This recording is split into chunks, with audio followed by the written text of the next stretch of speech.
अभी इसी महीने पिछले महीने की 20 तारीख को प्रोग्राम करके लौट रहे थे। रात को 3:30 पौने 4 बजे के करीब में 15 फीट से लेकर नीचे, सड़क के नीचे जाकर गाड़ी मेरी गिरी। और अल्लाह की जात से, अल्लाह ही बचाने वाला है। अल्लाह ने जर्रा बराबर एक कतरा खून का ना मेरा बहा ना मेरे ड्राइवर का बहा।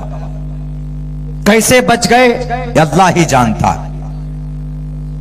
इतनी तेज रफ्तार में गाड़ी थी, 90 और 100 की स्पीड में, और रात के अंधेरे में ड्राइवर सो जाता है तो आदमी का जनाजा निकल जाता है। मेरी गाड़ी की हालत देखेंगे तो अभी यही पूर्णिया में शोरूम में गाड़ी अभी भी पिछले 25-30 दिन से है, वो गाड़ी भी ठीक नहीं हुई, क्लेम में डाल के रखा हुआ है। तो हमें कवी उम्मीद है। एक तो यह है कि हमने प्रोटेक्शन के असबाब जो थे वो सब हमने लिए। ड्राइवर और मैं, हमेशा मेरी आदत है कि मैं गाड़ी पे बैठता हूं तो पहले नंबर पर मेरी सीट बेल्ट लगती है, दूसरे नंबर पर जो दुआ है हम दुआ पढ़ते हैं, अल्लाह से मदद मांग कर चलते हैं। सुब्हानल्लज़ी सख्खर लना हाज़ा वमा कुन्ना लहु मुक़रिनीन व इन्ना इला रब्बिना लमुनक़लिबून। सवारी की दुआ है ना, आप बाइक पे बैठते हैं, बस पे बैठते हैं, गाड़ी पे बैठते हैं तो ये दुआ पढ़कर बैठिए, अल्लाह से मदद करके बैठिए। हमारी अम्मी भी बहुत दुआएं करती कि बेटा सफर पे जा रहा है तो अल्लाह हमारे बेटे की हिफाजत फरमा, और हम वहां जलसे से दुआ करके निकले कि अल्लाह आने वाली सफर की परेशानियों से हमारी हिफाजत फरमा। अल्लाह से मदद मांगी, लेकिन उसके साथ साथ हमने सबब को भी इख्तियार किया। सबब को यह इख्तियार किया कि सीट बेल्ट हमने हाथ में बांधी, चूंकि पीछे सोया था मैं तो वहां सीट बेल्ट रहता तो उसको हाथ में लगाया, और ड्राइवर को भी हम ताकीदन सीट बेल्ट लगवाते। सीट बेल्ट लगाया तो वो भी महफूज रहा, वरना शीशा तोड़ कर निकल सकते थे हम लोग। मैं नीचे बैठकर छत पे लगा, 2-3 मरतबा खिड़की पे लगा हूं, तब भी जाकर अल्लाह ने हिफाजत की, दर्द नहीं हुआ इतना ज्यादा। बाद में 1 दिन बाद 2 दिन बाद में महसूस हुआ कि भाई फला जगह पर दर्द हो रहा। तो खैर, अस्सदक़तु तरुद्दुल बला। कहीं पर भी बाहर सफर में जाते हो तो 5 रुपए 10 रुपए किसी फकीर को दे दिया करो सदक़े की नीयत से। अगर रास्ते में कोई बड़ा हादसा होने वाला होगा तो होगा जरूर, लेकिन बड़ा नहीं होगा, वो छोटा होगा, होगा जरूर, क्योंकि मुकद्दर में है, तकदीर में है तो होना है। लेकिन अगर आपने सदका दे दिया है तो अल्लाह कहेगा होगा जरूर, चूंकि फैसला है रब का। लेकिन उससे जहां पर आपका सर फूटने वाला होगा तो आपके बदन की सिर्फ एक उंगली कट कर रह जाएगी, अल्लाह आपकी हिफाजत फरमाएगा। नबी का फरमान है अस्सदक़तु तरुद्दुल बला। ऐसे ही कारी साहब ने फौरन कहा कि अगर अल्लाह ने मेरे बेटे के हक में फैसला कर दिया है मौत का तो उनको अपना फैसला बदलना होगा। तो हजरत कारी साहब बैठे नहीं, जलाल में ये बोल कर तो आ गए वहां से, फौरन फोन किया मदरसे में और कहा हजरत नाजिम साहब से कि नाजिम साहब एक खस्सी है, पकड़िए और उसको फौरन ज़िबा कीजिए, बच्चे के नाम पर अल्लाह के लिए सदका कीजिए, मेरे बेटे के लिए। जानते थे अस्सदक़तु तरुद्दुल बला, अल्लाह के नबी की बात झूठी नहीं होती। अस्सदक़तु तरुद्दुल बला, सदका बला को दूर कर देती। तो फौरन उन्होंने उस खस्सी को ज़िबा किया। 5-10 मिनट के अंदर जब अमल करके फारिग हुए तो आधा घंटा नहीं लगा। कारी साहब एक तरफ तो दुआ भी कर रहे, बोल तो दिए वहां पर कि भाई अल्लाह को फैसला बदलना होगा। लोगों ने कहा कि कारी साहब आप काफिर बन गए, आपका ये जुमला बिल्कुल गलत है, कुरान और सुन्नत के खिलाफ है। अल्लाह का फैसला बदलने वाला अल्लाह ही होता है, आप कौन होते हैं बदलवाने वाले। और आपने ये कहा कि अगर अल्लाह ने मौत लिख दिया है तो अल्लाह को बदलना पड़ेगा, गोया अल्लाह आपके ताबे है क्या। लेकिन हदीस भी है, लो अक़सम बिल्लाही, अगर कोई अल्लाह का नेक बंदा, अल्लाह जिससे मोहब्बत, जो अल्लाह से मोहब्बत करता, मन कान लिल्लाहि कान अल्लाहु लहु, जो अल्लाह के लिए होता है अल्लाह उसके लिए हो जाता। मन कान लिल्लाहि कान अल्लाहु लहु, लो अक़सम बिल्लाह, अगर वो कसम खा ले अल्लाह की जात पर कि अल्लाह तुम्हें ये काम करना पड़ेगा, ये अल्लाह तुम्हें आज बारिश करनी पड़ेगी, तो अल्लाह अपने बंदे की रजा के लिए लअबर्रअहुल्लाह, उसको पूरा फरमाते हैं। 25 से 30 मिनट नहीं गुजरा था कि डॉक्टर ने बुलाकर कहा कि कारी साहब आइए, जरा इधर आइए, ये तो मिरेकल हो गया, ये तो मौजज़ा हो गया। आइए, कहा क्या हुआ? कहा देखिए आपका बेटा बैठकर खेल रहा है। वो बच्चा जो आईसीयू में था, वो बच्चा जो महीनों से बीमार था, वो बच्चा जो ऑक्सीजन में चल रहा था, और वो बच्चा 10-15 मिनट के अंदर अंदर अल्लाह तबारक व तआला शिफा देता है। सदक़े की वजह से, दुआ की वजह से, दुआ की अल्लाह के उस बंदे ने और सदका किया, कुरान और शरीयत के खिलाफ काम नहीं किया, बल्कि जो प्रोसेस अल्लाह के नबी ने बताया उसको फॉलो किया। तो जो डॉक्टर 1 महीने से परेशान था, मेडिसिन देकर, दवाई देकर जो बच्चा ठीक नहीं हो रहा था, उस बच्चे को 25 से 30 मिनट के अंदर अल्लाह ने शिफा दी। तो इससे साफ पता चलता है कि अगर आपका ईमान मजबूत है, यकीन मजबूत है, तो जमीन पर आप दुआ करोगे तो आसमान पर अल्लाह आपके दुआ का फैसला करेगा। नौजवान साथियों, पर्दे में बैठकर इस जलसे को सुनने वाली हमारे समाज की मां, बहन और बेटियों,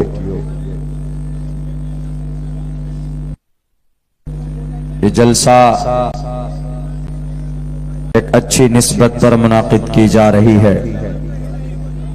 मुझसे पहले और भी उलमाए किराम आपके बीच आए और कुरान और सुन्नत की बातें पेश करके वो आपके सामने से रुखसत हुए हैं। मैं भी कोशिश करता हूं कि माशरे की जो बुराई है और उस बुराई से हम कैसे बचेंगे और अपनी सोसाइटी को बुराई से कैसे पाक किया जाए, इस ताल्लुक से हमें बात करने का ऑर्डर और हुक्म मिला है। इसीलिए कोशिश करूंगा कि माशरे में जो हमारी बुराइयां हैं, उन बुराइयों से हमारे दीन को क्या नुकसान पहुंच सकता है और हम उससे कैसे बच सकते हैं, उसके ताल्लुक से आप कुरान और हदीस की रोशनी में बात पेश जाए। मैं देख रहा हूं कि इस जलसे में हमारे उम्र दराज से कहीं ज्यादा है, जो नौजवान है, जो जवान है, जो यंग है, जो समाज और सोसाइटी में जिनकी जिंदगी की बड़ी कद्र कीमत है। अगर नौजवान की जिंदगी कुरान और सुन्नत के मुताबिक गुजरती है तो यकीनन उस जिंदगी का फिर एक मकसद है। अगर अल्लाह के हुक्म के खिलाफ अगर कोई मुसलमान अपनी जिंदगी गुजारता है, नबी पाक अलैहिस्सलातु वस्सलाम के सुन्नत के खिलाफ अगर कोई मुसलमान अपनी जिंदगी गुजारता है, तो उसे अपने आप को मुसलमान कहने का कोई हक और अधिकार नहीं। मेरे भाइयों, अल्लाह ने कुरान करीम में ईमान के बाद मुसलमान बनने के लिए जो सबसे पहला काम है वो ईमान और आस्था है। यानी अगर आपका ईमान अल्लाह की जात पर कामिल ना हो, मुकम्मल ना हो, तो फिर आप एक सच्चा मुसलमान, एक कामिल मोमिन आपको कहलाने का हक नहीं है।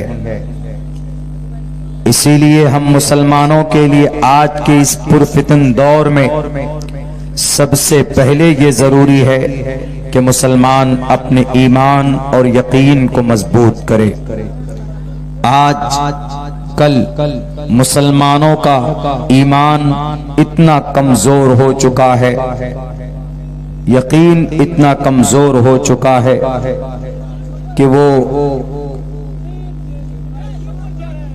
डर जाते। कोई ऐसी हालत पैदा होती है हमारे भारत में कि मुसलमान फौरन डर जाता है, परेशान हो जाता है और वो ये समझने लगता है कि पता नहीं क्या होने वाला। मुसलमानों को सिर्फ अल्लाह की जात से डरना चाहिए। वल्लाहु अहक्कु अन तख्शौ, ज्यादा अल्लाह हकदार है इस बात का कि हम मुसलमान अल्लाह तबारक व तआला से डरें। किसी योगी से, किसी मोदी से, किसी इसराइल से, किसी अमेरिका से डरने की जरूरत नहीं है। मोदी वोट के बलबूते पर चुन चुन कर बैठा है, योगी धर्म के नाम पर राजनीति करके कुर्सी पर बैठा है, इसराइल अपनी ताकत के बलबूते पर लोगों को गुलाम बनाकर कुर्सी इख्तिदार पर बैठा है। लेकिन जिस दिन लोगों का समर्थन मिलना बंद हो जाएगा, इनकी कुर्सी की चारों जो खंबा है कुर्सी, इनकी कुर्सी टूट जाएगी, इनको कोई संभालने वाला नहीं होगा। लेकिन अल्लाह वो है जिनकी कुर्सी हमेशा से है। अल्लाह किसी मुसलमान या किसी इंसान के वोट के आधार पर चुनकर बादशाह नहीं बना, बल्कि अल्लाह की जात वो है, वल अव्वल वल आखिर वल ज़ाहिर वल बातिन। वही अव्वल है और वही आखिर है, वही जाहिर है, वही बातिन है। कुल्लु मन अलैहा फान, दुनिया की सारी चीजें फना हो जाएगी। वयबका वजहु रब्बिका ज़ुल जलाली वल इकराम, all things will be finished from the earth. दुनिया की सारी चीजें तबाह बर्बाद हो जाए, लेकिन एक अल्लाह की जात बाकी रहेगी। वयबका वजहु रब्बिका ज़ुल जलाली वल इकराम, इसलिए कि उसने जमीन को पैदा किया। 6 करोड़ 30 लाख मुरब्बा मील की इस धरती पर जो जमीन है, इसकी स्क्वायर फुट के एतबार से आप अगर जायजा लेंगे, नापेंगे, गिनेंगे, तो इस जमीन की जो लंबाई और चौड़ाई है वो 6 करोड़ 30 लाख मुरब्बा मील के इलाके में इस धरती को अल्लाह ने 4 अरब 60 करोड़ साल पहले पैदा किया। पैदा करने वाली जात अल्लाह की है। वल्लाहु खालिक़ु कुल्ली शै, अल्लाह ने इस कायनात की तमाम चीजें पैदा की। दुनिया की पैदा की हुई चीज पुरानी होती है। आपको अभी रोशनी चाहिए तो आप जनरेटर के जरिए से तेल डालकर आप वक्ती तौर पर रोशनी प्राप्त कर सकते, लेकिन जब जनरेटर का तेल गायब तो रोशनी खत्म हो जाती। अल्लाह तो वो है जिसने पूरे ब्रह्मांड को रोशन करने के लिए कई लाख साल पहले सूरज को पैदा किया है, और आज तक उस सूरज की रोशनी सबको मिलती है। कभी सूरज बैठा नहीं, कभी सूरज की रोशनी कम नहीं हुई। वो अल्लाह है।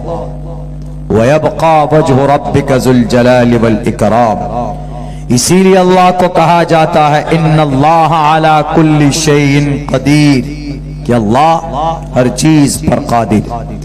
उसी अल्लाह पर हमें विश्वास रखना है, उसी अल्लाह से हमें डरना है, उसी अल्लाह की हमें बात माननी है, उसी अल्लाह की बताई हुई शरीयत को हमें फॉलो करना है, उसी अल्लाह के भेजे हुए आखिरी नबी मोहम्मद रसूलुल्लाह सल्लल्लाहु अलैहि वसल्लम की सुन्नत की हमें इत्तिबा करनी है। अपनी जिंदगी के अंदर उनकी मेथड को लाना है, तरीके को लाना, किसी हिजड़े की नहीं, किसी डरमुंडे की नहीं, किसी शराबी और कबाबी की पैरवी नहीं करनी है, किसी बहरूपी और मजूसी की पैरवी नहीं करनी है। कोई कितना बड़ा हो सकता है लेकिन हमारे नबी के मकाम को नहीं पहुंच सकता। कोई कितनी ताकत का मालिक हो सकता है लेकिन वो अल्लाह नहीं हो सकता। अल्लाह तो वो होता है जो सिर्फ मंशा, इच्छा, ख्वाहिश होती है कि चीज वजूद में आ जाती, जिसको किसी की मदद की जरूरत नहीं होती, किसी की भी नहीं। आजकल के बादशाह को तो मदद की जरूरत। इसराइल को अगर अमेरिका मदद करना बंद कर दे तो टाए टाए फिश हो जाएगा।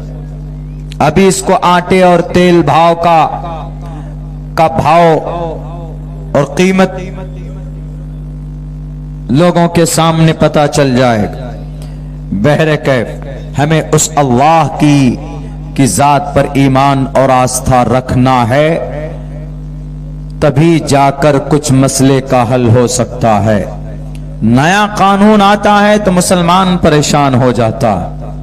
कोई नया मसला आया तो मुसलमान डरने लगता और फौरन जाकर सरेंडर कर जाता। नहीं, आपकी अल्लाह की जात से कोई बड़ी ताकत दुनिया के अंदर क्या, इस दुनिया के बाद भी कोई ताकत नहीं है।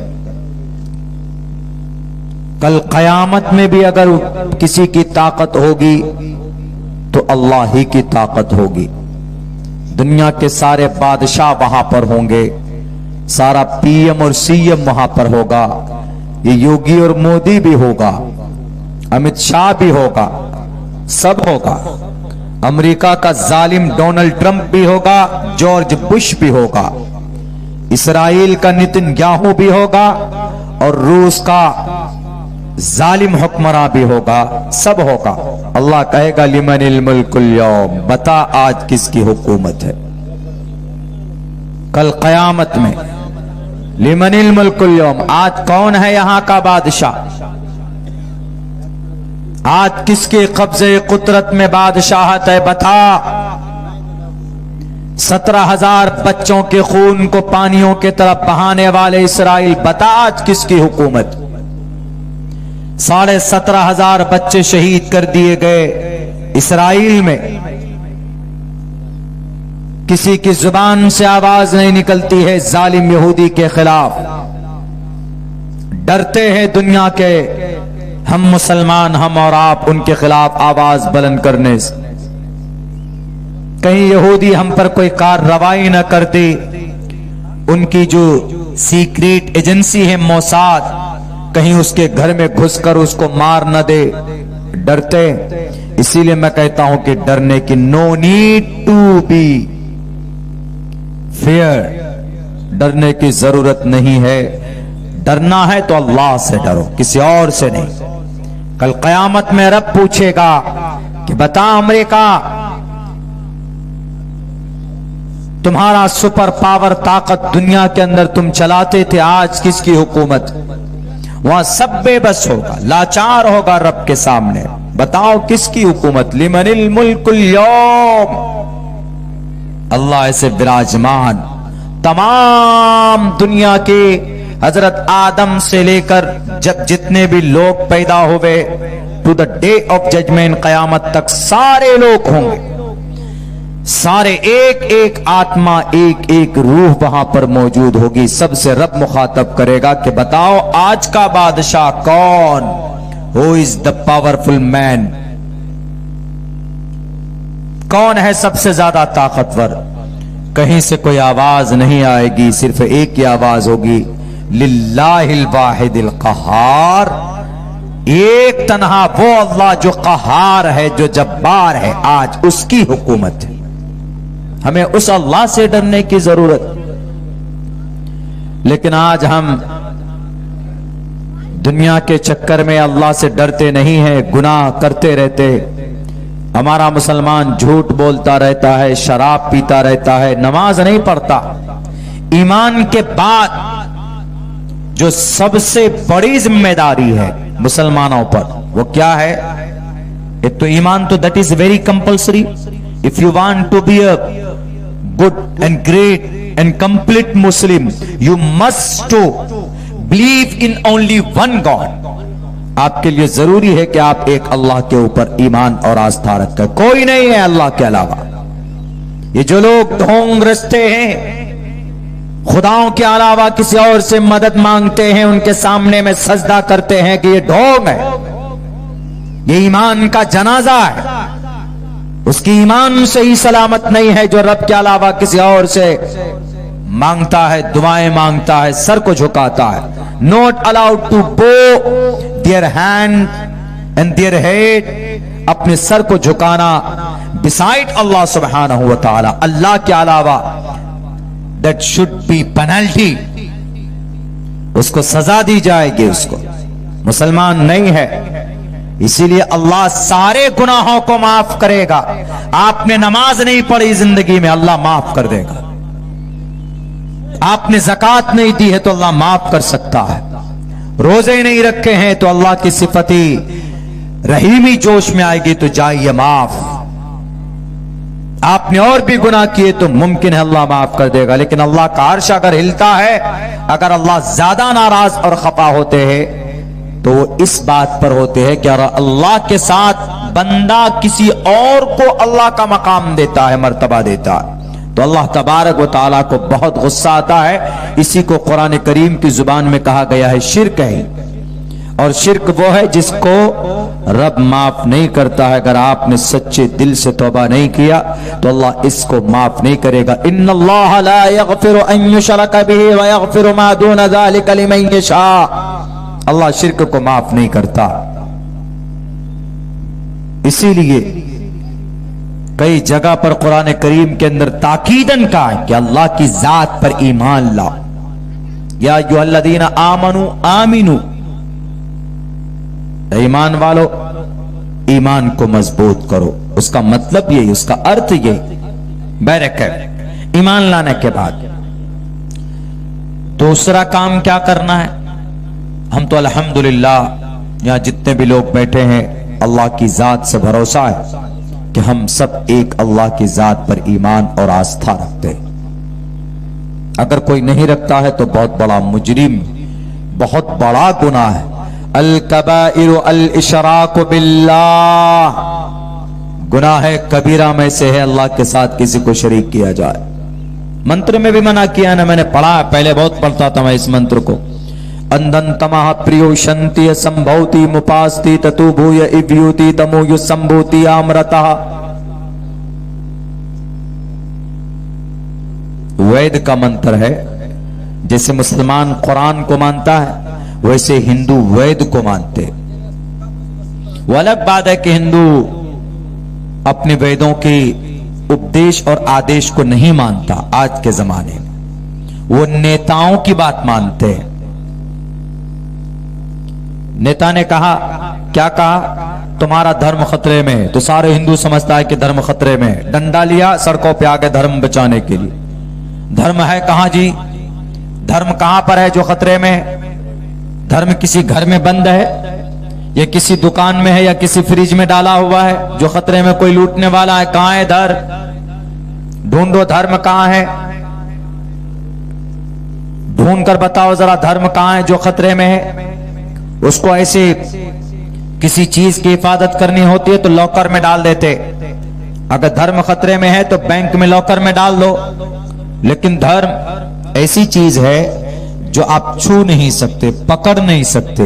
आप उसकी हिफाजत कैसे करेंगे? हिफाजत उस चीज की जाती है जो चीज वजूद में हो। कोई बोलता है नहीं, ले मेरा मोबाइल पकड़ो, इसकी हिफाजत करना वरना कोई चोरी कर लेगा। मोबाइल है हाथ में तो आप उसकी हिफाजत कर रहे हैं।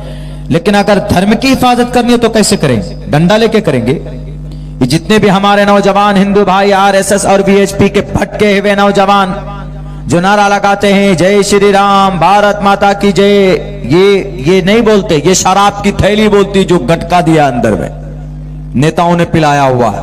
और शराब की नशा जैसे खत्म होती तो सारे वो खत्म हो जाते, उन नौजवानों के सारे नारे गायब।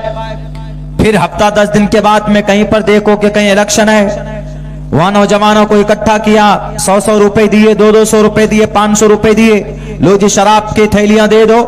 उसके बाद नारा लगाओ, फिर शराब की थैलियां पी करके फिर नौजवान भारत माता की जय, हिंदू धर्म खतरे में है, हिंदू धर्म को बचाओ। अरे धर्म है कहां? दिखाओ धर्म।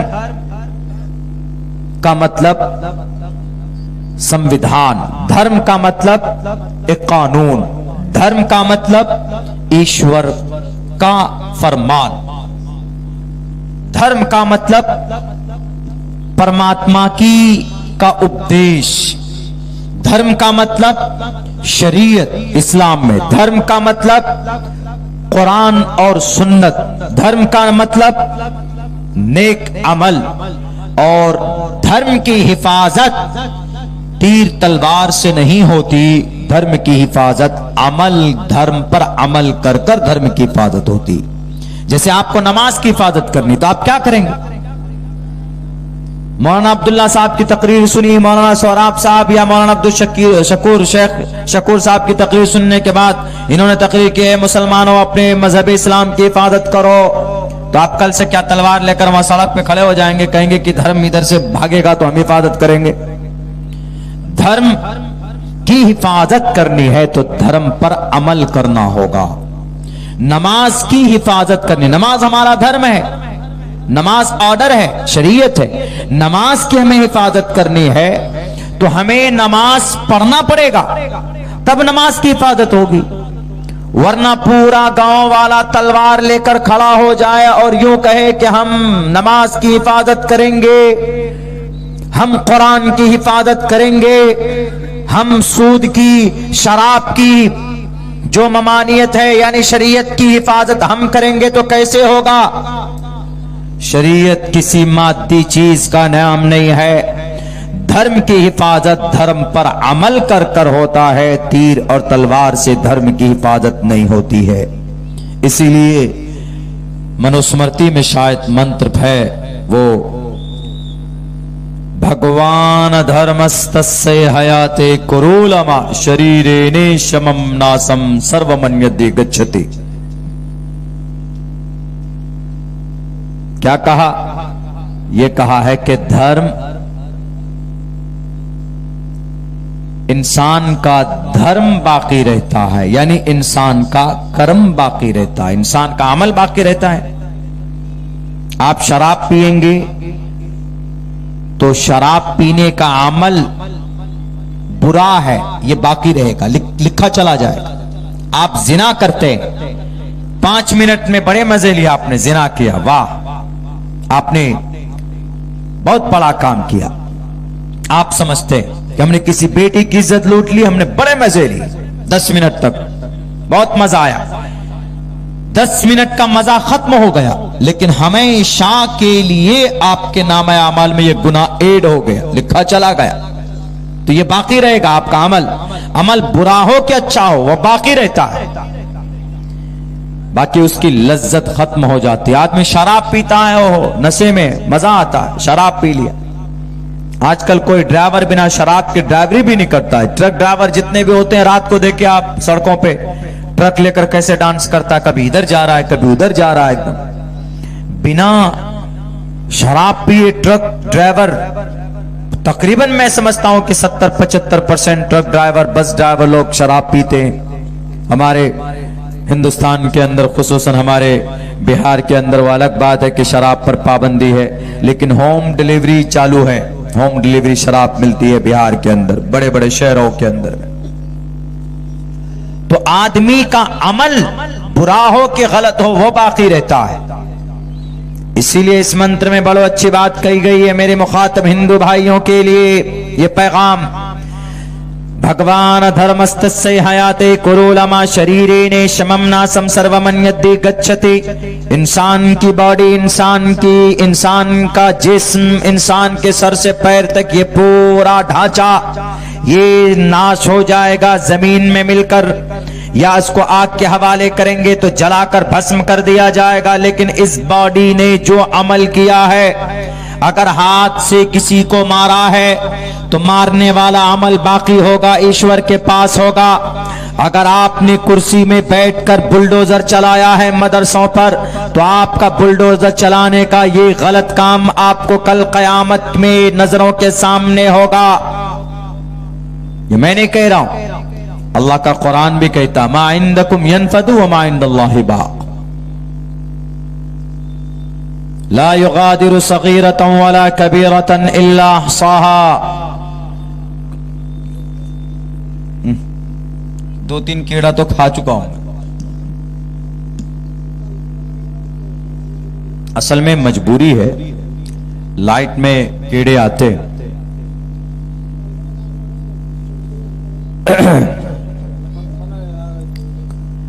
अब बताइए, इसीलिए जरूरी है आज के इस पुरफितन दौर में मुसलमानों अपने अमल को सुधारो, अल्लाह की जात पर ईमान को मजबूत रखो, जहां जहां पर जुल्म होता है उसके खिलाफ आवाज बुलंद करो।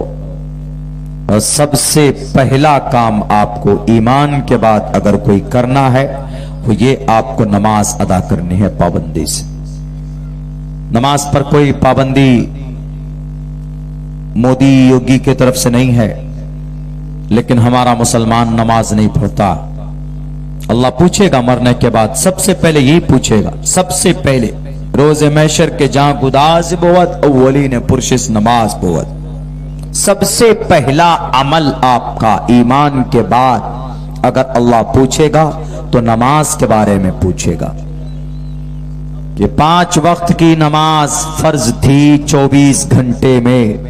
डिड यू ऑफर सलाह?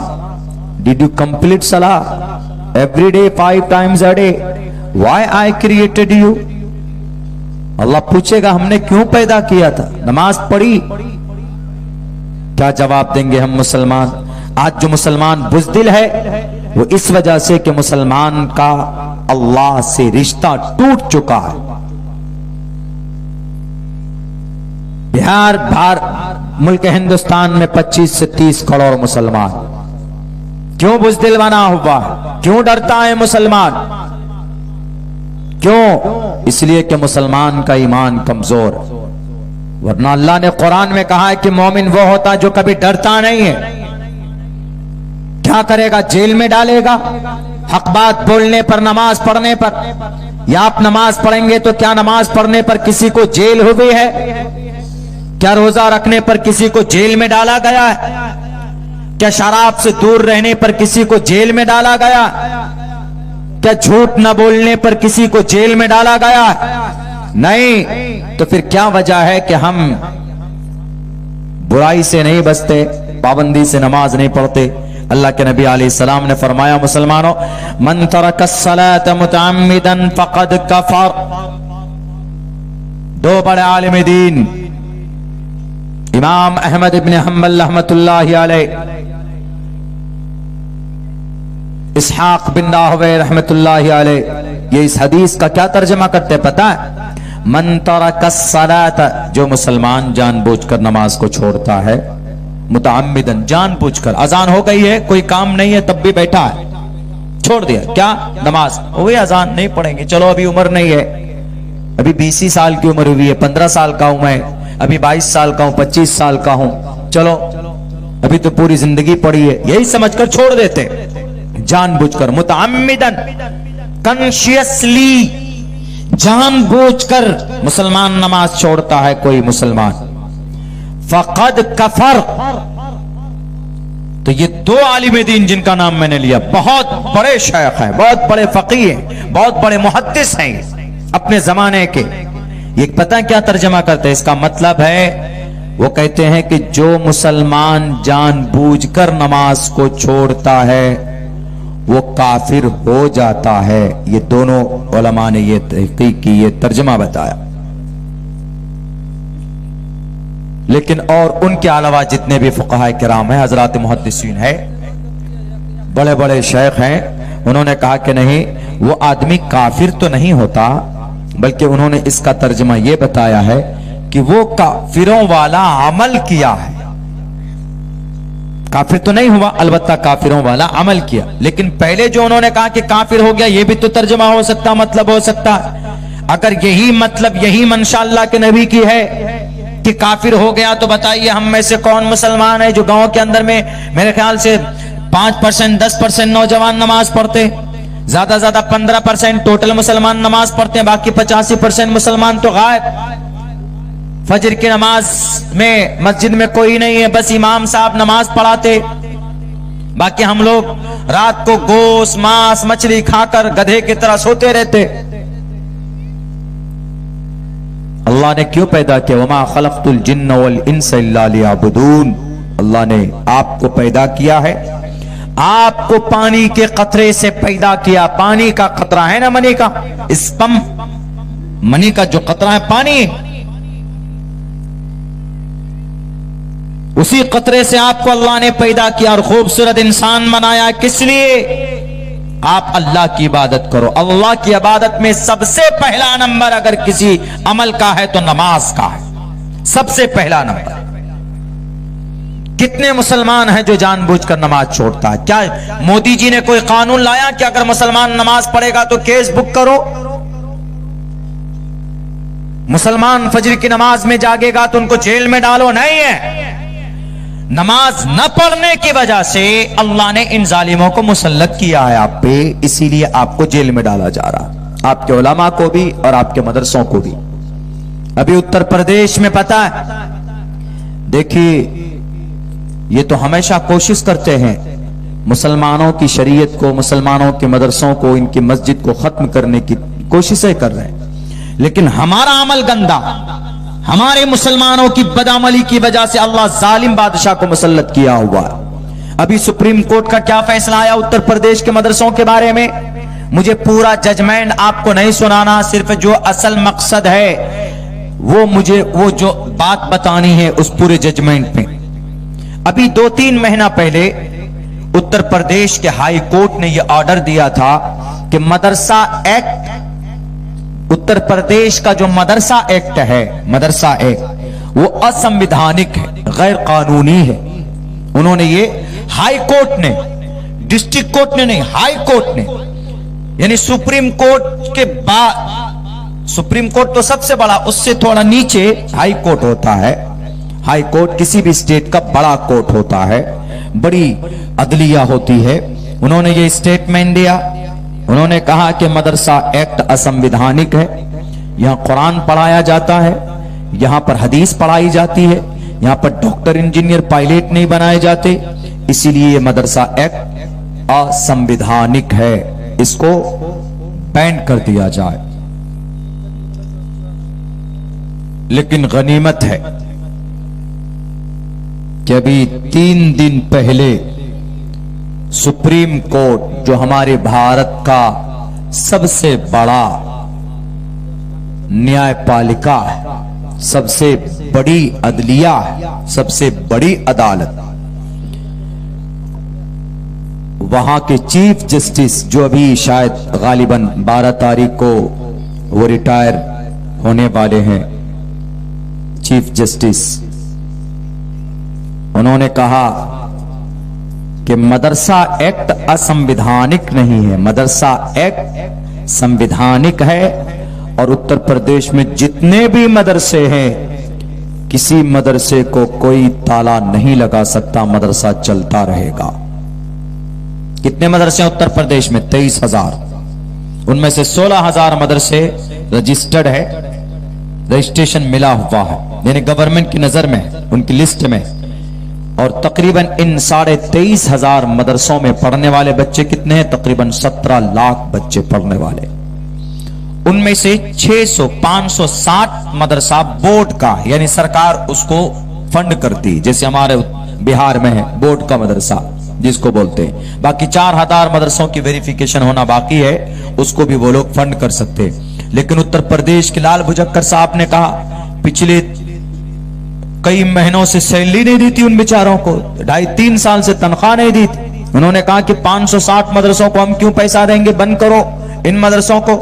इसीलिए लोगों को खड़ा किया। पता है कोई केस ऐसे चालू नहीं होता है, बल्कि या तो उसके केस को करने वाला होता है, या पुलिस अपनी तरफ से करती है, या कोर्ट के तरफ से भी सुओ मोटो लिया जाता। लेकिन यहां पर मदरसा एक्ट को खत्म करने के लिए जिन लोगों ने केस किया है वो कौन लोग हैं पता है आपको? नहीं मालूम है? वो 5 आदमी हैं, 5।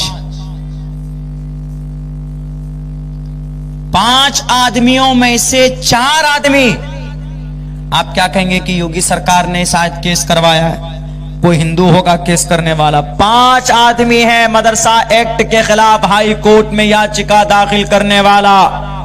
उन 5 आदमियों में से 4 आदमी मुसलमान है, जो मदरसा एक्ट के खिलाफ, मदरसा एक्ट को बंद करना चाहता था। बताइए, जो मदरसों को खत्म करना चाहता था कौन? मुसलमान। मुझे बड़ी ताज्जुब है। हमने सोचा कि एनसीपीसीआर के तरफ से होगा, चाइल्ड प्रोटेक्शन कमीशन की तरफ से होगा, लेकिन नहीं। उन्होंने मुतालबा किया था, लेकिन उनमें से 5 आदमी ने हाई कोर्ट में याचिका दाखिल की कि उत्तर प्रदेश में जितने भी मदरसे हैं, मदरसा एक्ट है सन 2004 के अंदर जो मुलायम सरकार ने इसको लाया था और बाज़ाब्ता उसका कानूनी एक ढांचा बना था, उसको खत्म किया जाए। हम तो आज तक यही सोचते थे कि शायद योगी जी के लोग खड़े होंगे, कोई शंकर खड़ा होगा, कहीं से कोई यादव खड़ा होगा, कहीं से कोई विजय खड़ा होगा, कहीं से कोई शिव कुमार खड़ा होकर के याचिका दाखिल की होगी कि मदरसों को बंद करो। इन मदरसों में कुरान की तालीम होती है, इन मदरसों में अहादीस का दर्स दिया जाता है, इन मदरसों में नबी के बारे में बतलाया जाता है, कुरान की तफसीर पढ़ाई जाती है। हमने यही सोचा था, लेकिन नहीं। जब हमने देखा कि याचिका करता दरखास्त देने वाला मुसलमान है, तो उस वक्त यकीनन बहुत ज्यादा ताज्जुब हुआ कि इस कौम को अगर सबसे ज्यादा नफरत कोई, सबसे ज्यादा नुकसान कोई अगर पहुंचाता है तो मुसलमान पहुंचाता है।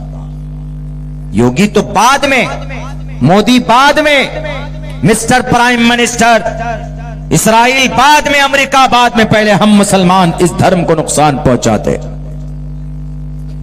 ये मुझे आप लोगों के सामने बात रखनी थी। लेकिन खैर, अल्लाह तबारक व ताला हमेशा किसी न किसी को जुल्म के बिलमुकाबिल में हक बनाकर खड़ा करता है, हक बनाकर। श्रीमद् भगवद गीता में है, यदा यदा ही धर्मस्य ग्लानिर्भवति भारताभ्युत्थानम् धर्मस्य तदात्मानं सृजाम्यहम्।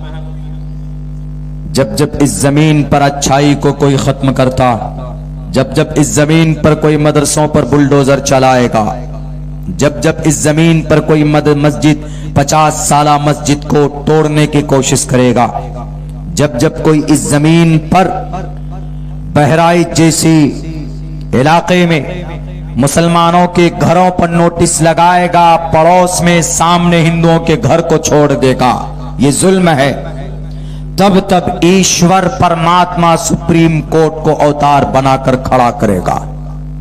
यदा यदा है धर्मस्य ग्लानिर्भवति भारता। बहराइच में 23 मुसलमानों के घर पर नोटिस लगा दिया गया कि इन मदरसों को बुलडोजर से तोड़ दिया जाए, इन घरों को। बाज़ाब्ता 18-20 बुलडोजर आ गए, घर के सामने खड़े हो गए तोड़ने के लिए, लेकिन फौरन हाई कोर्ट का ऑर्डर आता है और कहता है कि नहीं तोड़ा जाएगा। पीडब्ल्यूडी वाले वो आते हैं, कहते हैं कि 60 फुट जमीन सड़क की है, सड़क की जमीन पर घर बना है। हाई कोर्ट ने कहा कि लाओ प्रूफ, तुम्हारे पास अगर प्रूफ है तो कागज दिखाओ। नहीं दिखा सका, और फिर हाई कोर्ट ने कहा कि वापस लेकर जाओ बुलडोजर, वरना तुम्हारे पेट में सारे बुलडोजर को घुसा देंगे। वापस हुआ। मेरे भाइयों, मेरे मुसलमानों, अल्लाह खुद जुल्म को पसंद नहीं करता है, लेकिन वैसा अमल तो हम बनाए। अगर आपका ईमान मजबूत होगा, अगर आपका अमल मजबूत होगा, तो अल्लाह तबारक व ताला खुद आपकी मदद करेगा, किसी न किसी को खड़ा करेगा।